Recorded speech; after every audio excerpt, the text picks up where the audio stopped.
언론 몫의 비례대표를 목소리를 좀 내야 된다. 그리고 그쪽에서 제안이 왔을 때도 적극적으로 좀 호흡을 같이 해야 된다라고 생각을 했는데요. 그런 점에서 저는 이번 일을 계기로 반드시 언론인 공직 진출에 대한 어떤 우리 안에서 합의된 가이드라인 정도는 꼭 있어야 된다는 생각이 들고요. 채널 A 얘기를 또 안 할 수 없습니다. 예, 예. 회원사 아닙니까? 예, 그렇죠. 예. 그리고 그 당사자가 회원인지 바로 좀 검색을 해봤어요. 예. 네. 기자협회가 협회보를 통해서 왜 회원사를 자꾸 비판하냐라고 하는데 그렇군요. 조금 분리해서 볼 것이 우리는 회원사를 비판하는 게 아니라 거기에 따른 어떤 그 사주, 그렇죠. 예, 경영진. 이제 민감한 질문 남았는데 처장님 차례예요. 아, 제 차례인가요? 이 질문 피하려고 했는데. 네. 최근에 아주 뜨거웠죠. 그래서 이게 뭐 기자협회, 정확하게 말하면 이제 김동은 기자협회 회장에게 논란의 중심에 뉴스에 또 한참 오르내렸습니다. 이 더불어민주당 위성 정당 중 하나죠. 이 열린시민당의 기자협회장으로서 이제 정필모 전 KBS 부사장을 추천하셨는데. 네, 더불어시민당. 네네. 네, 오타 났습니다. 네. 추천을 해서 안팎에 여러 이제 이야기들이 오갔습니다. 이제 저희 민원연도 성명을 냈죠. 네, 적절치 않은 추천이다. 적절치 않은 정계 진출이다 했는데 이번 사태에서 이 문제가 무엇이었고 우리가 뭐를 또 이렇게 이번에 교훈으로 삼아야 되는지 좀 말씀 좀 해주시죠. 잘 모르시는 분들 위해서 좀 그 과정을 간략하게 설명을 드리면 저는 기자협회 회장 선거 과정에서도 항상 얘기했던 게 한국 기자협회가 정말 위상이 추락해도 너무 추락했다. 한국 기자협회는 1975년 동아투의 조선투의 결성 당시에 그땐 노조가 없던 시절이잖아요. 예. 한국 기자협회 동아일보 분회, 한국 기자협회 조선일보 분회가 중심이 돼가지고 만들어졌던 게 동아투의 조선투입니다. 그렇죠. 그 정도로 한국 기자협회는 뿌리가 있는 어떻게 보면은 한국 언론민주화의 토대를 놨던 그런 조직이고, 그렇죠. 그리고 역대 회장들을 보면은 정말 신군부에 맞서서 싸우다가 투옥되신 분들도 있고, 돌아가신 김태용 선배님도 기자협회 회장이셨고, 그렇군요. 저희 민원연에도 김주원 선배도 보도지침 사건 때문에 투옥되셨던 분이었고, 노향기 선배님 같은 경우도 기자협회 80년 일찍 언론. 노향기, 김태용, 김주원 등등 정말 제가 존경하는 분들이 많은데 이런 분들이 기자협회 회장이셨거든요. 이건 저도 몰랐습니다. 예. 오늘 많은 걸 배워가네. 그렇게 한국의 언론 민주주의를 위해서 싸웠고 투쟁했던 조직이 한국 기자협회인데 어느 순간에 기자협회의 존재감도 미미해졌고 단적인 예로 이제 4년마다 다가오는 총선 때 각 분야의 비례대표를 이제 뽑게 되잖아요. 언론 분야뿐만 아니라 뭐 여러 분야에서 전문가를 모시는데 언론 분야의 어떤 전문가, 특히 이제 언론 개혁을 위해서 싸우실 분을 정당에서 언론계에다가 이제 의견을 묻잖아요. 기자협회하고 상의 안 한 지 오래됐습니다. 그렇군요. 제가 작년 연말에 기자협회 회장 선거 나서면서 단적인 예로 그런 예를 들면서 기자협회가 이렇게 존재감이 미미하다. 그러니까 반대로 얘기하면은 우리도 어떤 비례대표 언론 몫의 비례대표를 목소리를 좀 내야 된다. 그리고 그쪽에서 제안이 왔을 때도 적극적으로 좀 호흡을 같이 해야 된다라고 생각을 했는데요. 마침 더불어시민당에서 언론개혁을 추진하실 좋은 분을 추천해달라고 연락이 왔고, 그러니까 한국기자협회와 전국 언론노조와 한국 PD연합회 이 세 개 단체가 좀 한 분을 추천해달라. 그리고 시간이 촉박하니 세 단체가 그러니까 여론 수렴을 못하면 그냥 단체의 대표 개인 명의로라도 추천해달라고 했어요. 그래서 그때부터 이제 좋은 분을 좀 찾기 시작했는데 좀 생각했던 분들이 공직선거법 30일 언론인은 30일 이내에 총선 30일 이전에 그 직을 그만둬야 된다고 하는데 그때 시점이 이미 30일이 안 남았을 때예요, 총선이. 그러니까 굉장히 좀 짧은 기간이었죠. 그리고 생각했던 분들이 또 고사하는 분들도 계셨고, 그래서 정필모 전 KBS 부사장은 우리가 애초에 그 검토했던 명단에는 있으셨어요. 있으셨지만 뭐 아시다시피 이제 그만둔 지 얼마 안 되셨다는 어떤 그런 점 때문에 조금 더 그런 데서 좀 자유로운 분을 찾자 했는데 결국 안 됐고, 그리고 공모 마감날 몇 시간 앞두고 결국 안 되겠다. 정필모 전 부사장으로 하자. 더 이상의 어떤 대안이 없다. 라고 결정을 했던 거죠. 그래서 정필모 선배를 이제 후보로 추천을 했는데, 언론노조는 이 문제와 별개로 그 전날 임원들끼리 이제 경론을 벌이면서 비례위성정당에 대한 어떤 비판의 목소리가 있어서 그렇죠. 빠지기로 했어요. 그 추천 단체에서.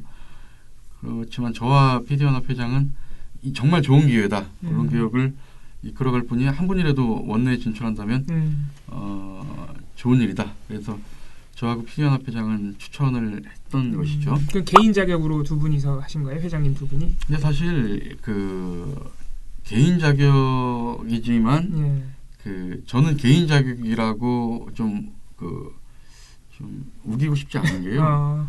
어차피 공인의 그렇죠. 어떤 그 자리에서 서명을 한 것이기 회장의 때문에 자리에서 제가 개인 자격이라고 우겨봐야 면피가 될 수는 없고요. 또 핑계처럼 들릴 수도 있으니까. 그래서 PD연합회는 그 이후에 이제 PD연합 회장은 공교롭게도 KBS잖아요. 그러니까, 그렇죠. 그러니까 KBS 후배들의 어떤 그런 비판에 대해서 더 많이 힘드셨고, 그래서 추천처를 했고, 저도 결국 며칠 전에 추천처를 했는데.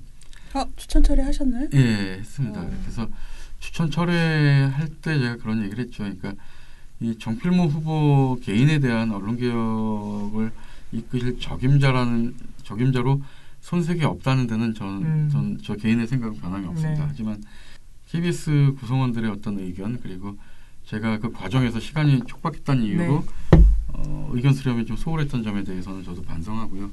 그래서 철회는 했는데, 다만 이 일을 계기로 공직에 나가는 언론인들에 대한 폴리너리스트 논란에 대한 가이드라인은 분명히 있어야 된다는 생각이 들어요. 왜냐하면 언론인은 30일 이전에 사퇴해야 한다라는 규정이 있잖아요. 예전엔 그 규정조차 없었어요. 그래서 죄송한 말씀이지만 최문순 현 강원도지사 같은 경우에 2008년도에 비례대표로 처음 국회에 진출했을 때 MBC 사장 그만두고 제 기억에 한 2주 정도밖에 안 지났을 때예요. 지금 이 공직선거법 안에서도 완전히 정면으로 위배되는 거죠. 근데 그때도 제가 미디어 담당으로서 제가 기사를 썼어요. 한겨레 신문 2면의 1단 기사로 김동훈 기자가 최문순 당시 비례대표 후보의 폴리리스트 행위를 비판하는 짤막한 기사를 썼었거든요. 근데 그 이후에 공직선거법 30일 규정이 생긴 것이고요. 근데도 불구하고 그 이후에도 굉장히 좀 논란을 낳고 있거든요. 이게 선거 때마다 단골 지금 그렇죠. 메뉴죠. 그래서 저는 개인적인 생각은 그래요. 기자라는 어떤 직능, 어떤 어떻게 보면 이제 전문 분야에 종사하는 그 직업이 있는데, 우리가 봤을 때 이제 기자, 판사, 변호사, 뭐 교수 이렇게 쭉 어떤 여러 가지 다양한 직업군들을 보면, 예를 들면 판사도 굉장히 공정하고 독립적이어야 되거든요. 기자와 마찬가지로. 근데 판사는 어제 사표 내고 오늘부터 선거운동에 뛰어들어요. 그렇습니다. 지금 이번에도 여야를 막론하고 법조인 후보들은 있잖아요. 있었고, 근데 거기에 대한 비판은 언론인에 대한 비판보다는 훨씬 무디고요. 그리고 교수 같은 경우에는 아예 사표도 안 내요. 휴직이죠. 그렇죠. 휴직하고 이제 또 다시 돌아가시죠. 본연의 자리로. 언론인은 물론 워치독이라는 어떤 언론 본연의 어떤 본령이 있기 때문에 맞습니다. 더 엄중하고 더 엄격해야 돼요. 엄격해야 되는데, 그렇다면 우리끼리 좀 가이드라인을 정하자는 거죠. 우리만이라도. 그러니까 30일 가이드라인, 공직선거법에 30일이라는 규정이 있는데 이걸 정했을 때는 반대로 얘기하면 30일이 퇴직한 지 30일이 넘었으면은 정치할 수 있다라고 해석할 수 있잖아요. 근데 30일 넘은 사람도 정필모 선배처럼 30일 넘었는데도 비판을 받잖아요. 그러면 김우겸 선배 같은 경우에도 청와대 대변인 가기 전에 제가 같이 있었으니까 잘 알죠. 처음에 제안 받고 가지 않으셨죠. 한번 고사하셨죠. 그리고 몇 달이 지나서 청와대 대변인을 갔거든요. 그런데도 비판의 목소리가 나와요. 그렇다면은 언론계 떠나가지고 진짜 몇 년 정도 있다가 나이 다 늙어가지고 그때서야 정치해야 되냐라는 반론이 있을 수 있거든요. 그런 점에서 저는 이번 일을 계기로 반드시 언론인 공직 진출에 대한 어떤 우리 안에서 합의된 가이드라인 정도는 꼭 있어야 된다는 생각이 들고요.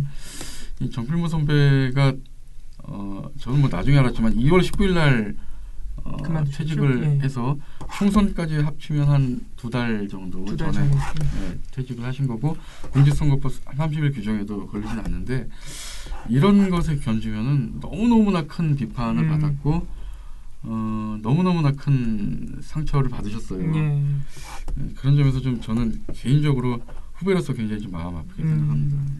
그 말씀하신 기준을 설정하는 건 반드시 필요할 것 같아요. 기자협회가 좀 그 다른 시민단체들도 포함해서 의견을 좀 많이 받으셔가지고 예를 들면 이런 거죠. 민경욱 씨 같은 경우에 KBS 기자 재직할 때 오전 회의에 참석하고 오후에 청와대 들어갔거든요.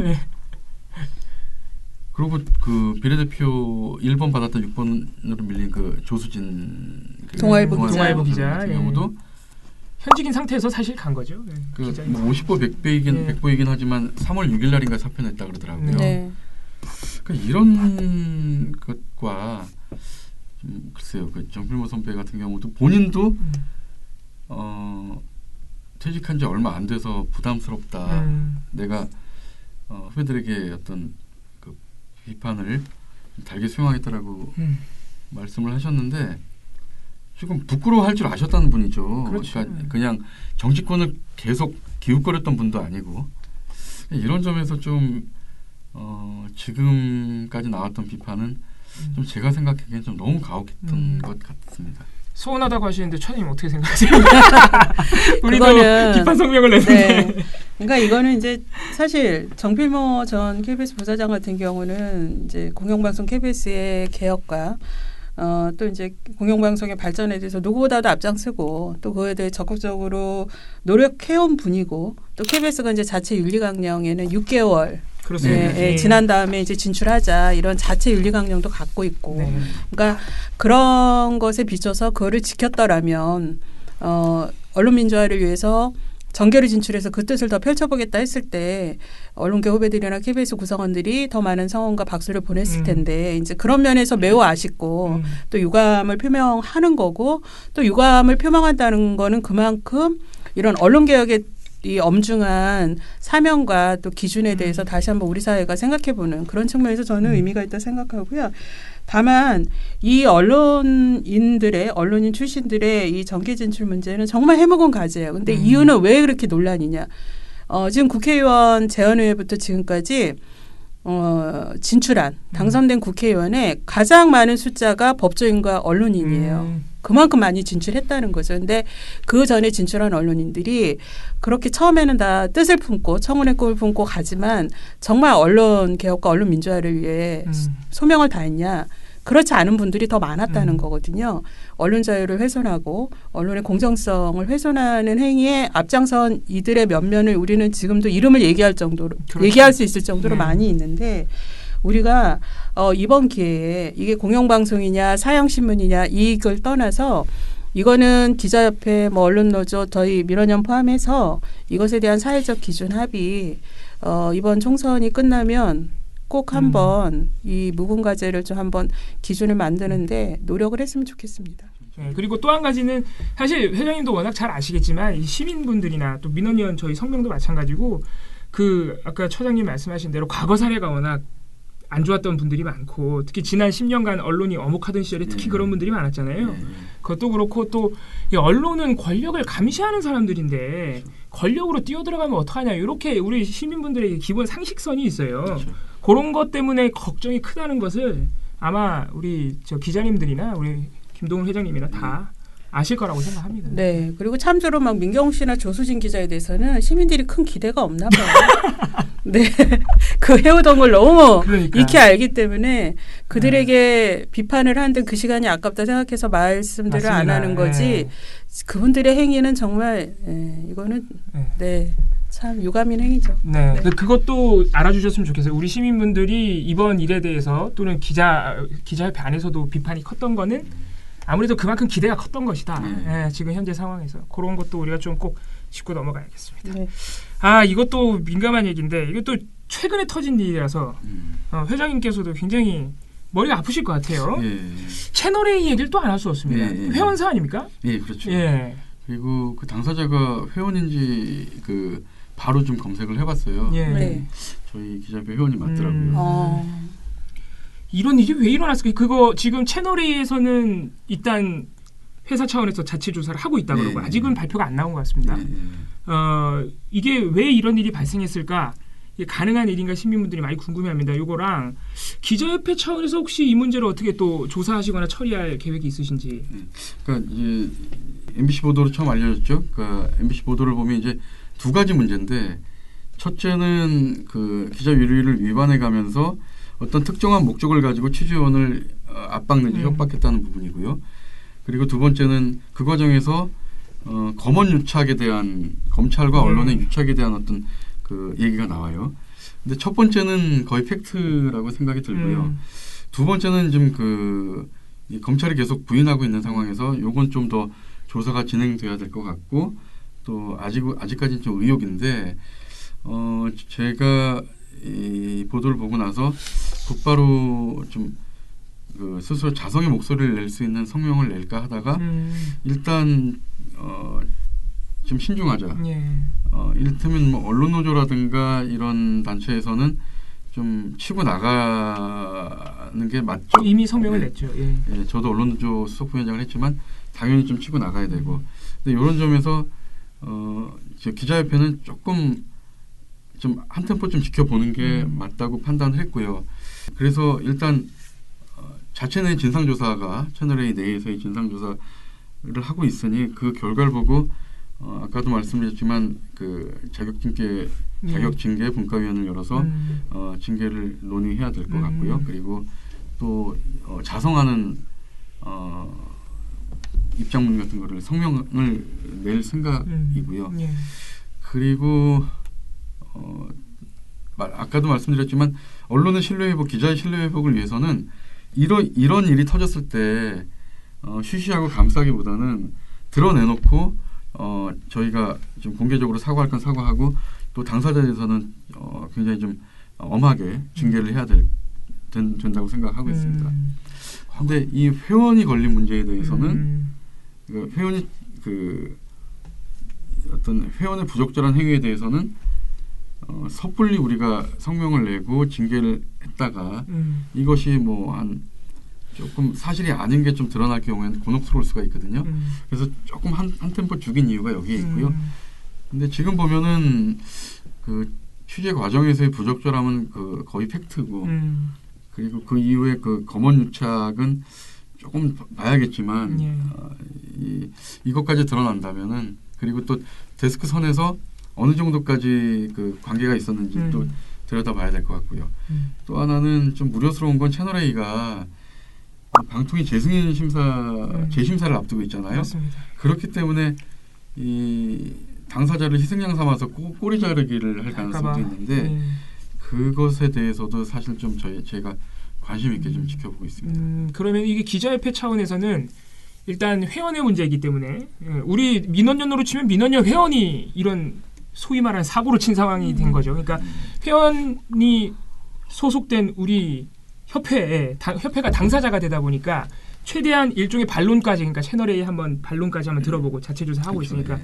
그것까지 들어보고 당장 할 수 있는 조치의 계획은 징계다. 그렇죠. 그게 회원에 대한 징계, 그러니까 기자 개인에 대한 징계도 있고 회원사. 회원사에 대한 징계도 있나요? 그렇죠. 동시에 예. 가능한가요? 예, 예. 그렇죠.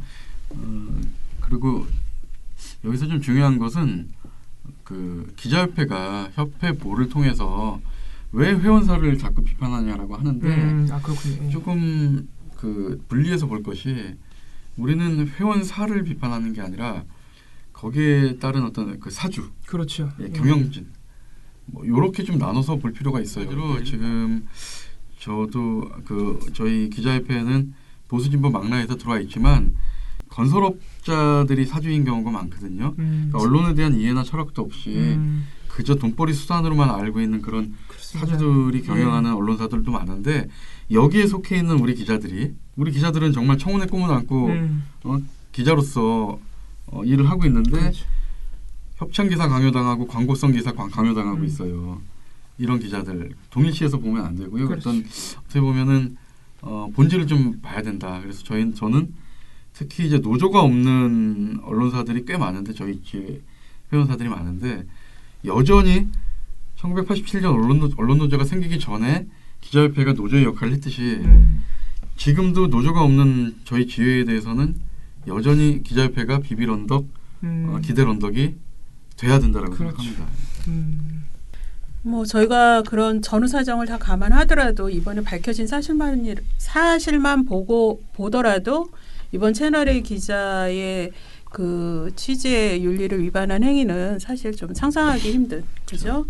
이 언론이 상당히 이렇게 우리 사회 민주주의가 발전하고 언론 내부도 많이 달라졌는데 참 상상하기 힘든 일이라 국민의 충격이 더 큰 것 같습니다. 근데 어떻게 이런 일이 있을까 지금 기자들도 다 놀라거든요. 기자 사회도 많이 놀랐는데 사실 이 문제는 기자 개인의 문제가 아니라 지금 그 기자가 속한 그 매체에 왜 이런 일이 있었는지의 원인을 진짜 좀 더 저희가 구조적으로 들여다볼 필요가 있다. 그 맞습니다. 그거 좀 덧붙이면은 이게 만약에 검언 유착이 사실로 드러난다면 의도적으로 어떤 편향적인 검찰이 편향적인 매체를 이용해서 눈엣 가시의 어떤 그 상대쪽 정치인을 제거하려는 거대한 음모 속에서 이루어진 하나의 어떤 시나리오일 수 있거든요. 그렇지. 만약에 그렇게까지 드러난다면은 이건 정말 심각한 문제가 아닐 수 없고 우리 사회의 그 또 아픈 한 단면이 또 드러날 수 있죠.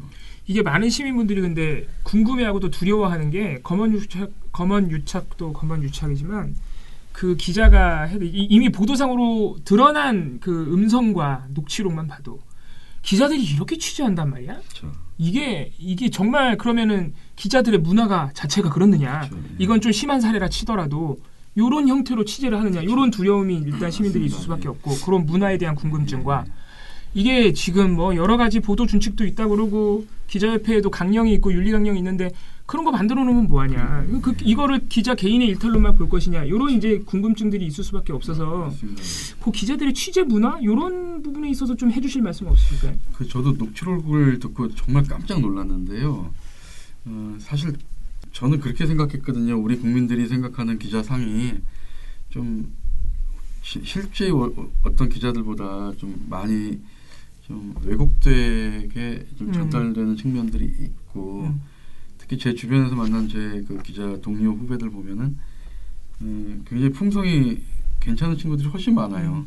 인성적으로도 좋은 친구들이 많은데 결코 뭐 취재원을 겁박하거나 이런 이럴 수 없는 그런 품성들을 가진 친구들이 훨씬 많은데 제가 우려되는 게 이번에 정말 상상할 수 없는 그런 취재 내용을 보면서 이것이 기자들의 일반적인 취재 현상으로 일반화될까 봐 그게 상당히 좀 우려가 되고요. 이런 비슷한 일이 발생하는 걸 방지하려면 기자협회 차원에서 예를 들면 이제 시민들이 가장 우리 민원인 회원분들이 가장 요구하는 게 요새 기자들은 너무 교육을 안 받는 거 아니야? 회사 들어가서 무슨 교육을 받지? 기자로서의 소양 교육을 받나? 이런 거 굉장히 궁금해하거든요. 기자협회 차원에서 좀 그런 걸 독려할 수 없을까요? 언론재단에서도 이제 수습 기자들 그 연수 프로그램도 잘 돼 있고요. 그리고 각 사에서도 여러 다양한 교육들을 많이 하고 있는데 사실 기자협회 차원에서 그 기자협회 스스로 어떤 소양 교육이라든가 이런 프로그램은 당장은 없어요. 그렇지만 저희도 그 좀 두 가지 측면에서 하나는 좋은 보도, 그다음에 어떤 그 격려 차원에서의 어떤 그런 게 필요하고요. 제가 사실 그 예전부터 가끔 이렇게 저도 이제 뉴스를 접하다가 아 정말 좋은 보도다 그러면 모르는 후배지만 문자 어떻게든 연락처 알아가지고 문자로 좀 이렇게 기사 잘 봤다 뭐 이렇게 왜 그런 일을 시작했냐면 언론계를 떠나는 기자들이 너무 많아졌어요. 과거에 비하면. 그러니까 언론이 먹고 살기 힘들어지니까 기업체로 많이 가거든요. 근데 진짜 기자로서 굉장히 훌륭한 그 소양과 또 능력과 이런 걸 갖춘 친구들이 더 많이 가는 것 같아요. 그래서 그런 안타까움 때문에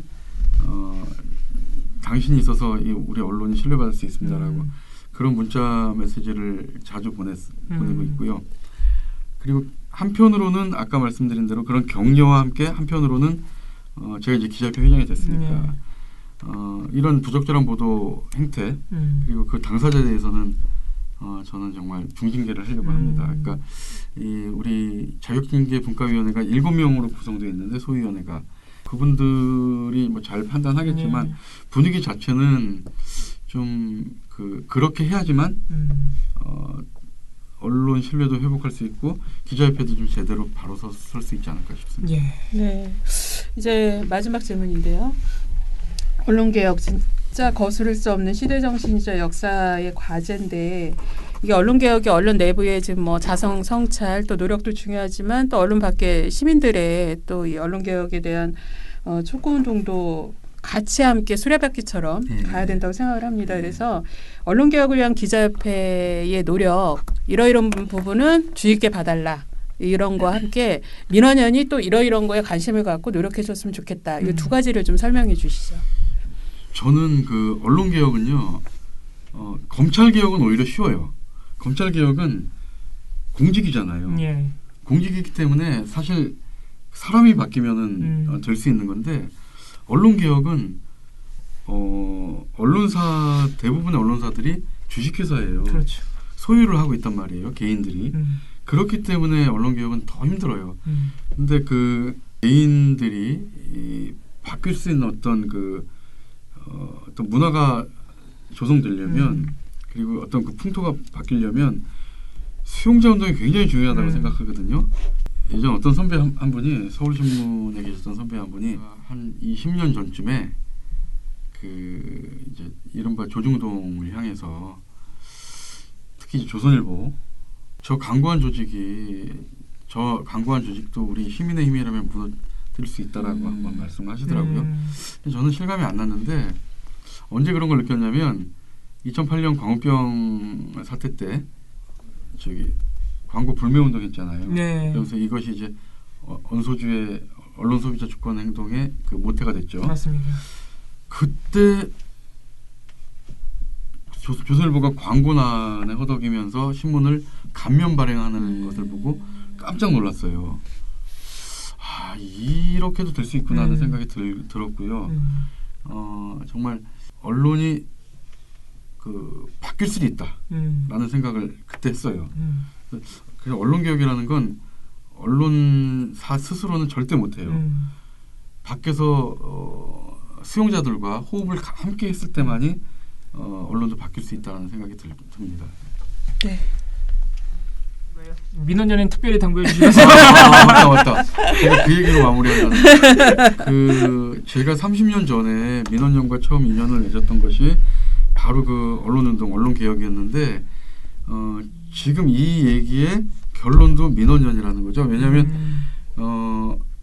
언론을 소비하는 그 언론 소비자들이 모인 단체가 민원연이잖아요. 그래서 건강한 그 사람들이 모여서 제대로 된 언론을 좀 만들기 위해서 노력하고 있잖아요. 30년 제가 30년 전부터 그랬듯이 저는 뭐 부끄러운 점도 많지만 지금 우리 민원연 회원들 보면은 그리고 좀 소회가 남다른 게 민원연 제가 처음 인연을 맺었을 때 저 아현동에 간사 2명 있고 정말 조그만 한 5평 정도의 사무실에서 시작했는데 지금 와서 막 2개 층에 이렇게 활동가들이 엄청 많으시고 수십 명이 막 계시고 이런 스튜디오도 있고 막 이런 걸 보면 야 정말 격세지감을 느끼고요.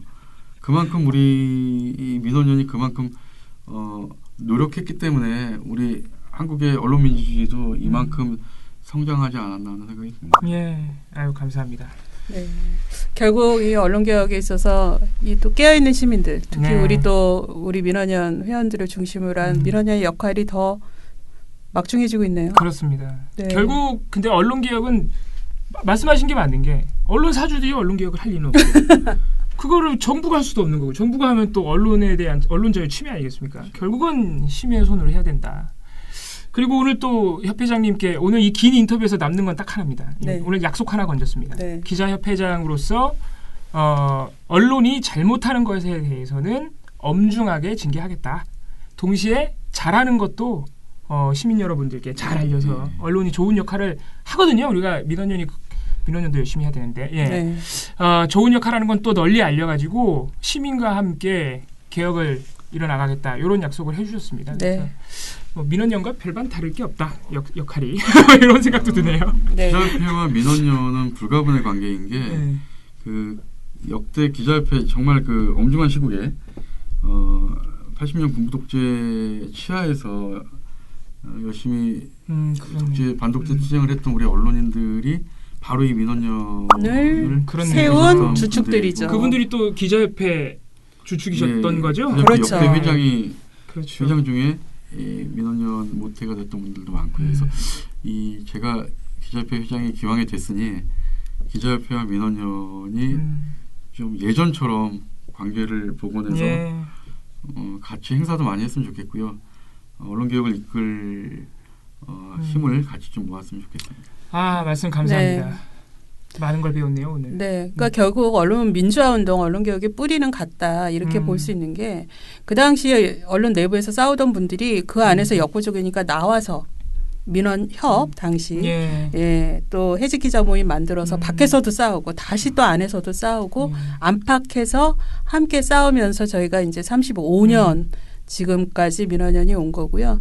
또 이렇게 민원연의 출신이 또 이제 세월이 지나 또 이제 기자협회장이 되셨는데 그러니까요. 또 거기서 또 노력하시고 또 저희는 또 잘할 때는 칭찬과 격려 또 이게 잘 또 부족할 때는 또 저희도 또 더 엄중한 또 채찍질을 하면서 서로 함께 나아가는 그런 길이 되면 언론 개혁이 좀 더 앞당기지 않을까요? 네.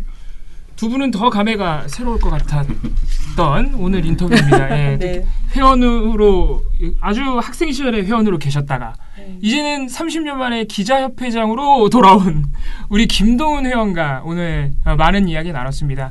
언론 개혁을 위해서 결국 우리 민원연 회원분들 그리고 저희가 기자협회장 김동훈 회원과 함께 앞으로도 열심히 뛰어야 되겠다는 이런 생각이 들게 됩니다. 앞으로도 민원연 회원분들이 저희 민원연 활동은 물론이고 기자협회가 어떻게 하는지도 관심 있게 지켜봐 주시길 바라면서 오늘 인터뷰는 여기서 모두 마무리하겠습니다.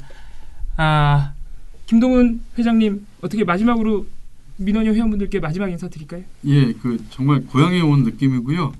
제가 기자협회 회장으로 재직하는 동안 민원연 더 발전했으면 좋겠고 또 기자협회와 민원연 함께 갔으면 좋겠습니다. 감사합니다. 예, 고맙습니다.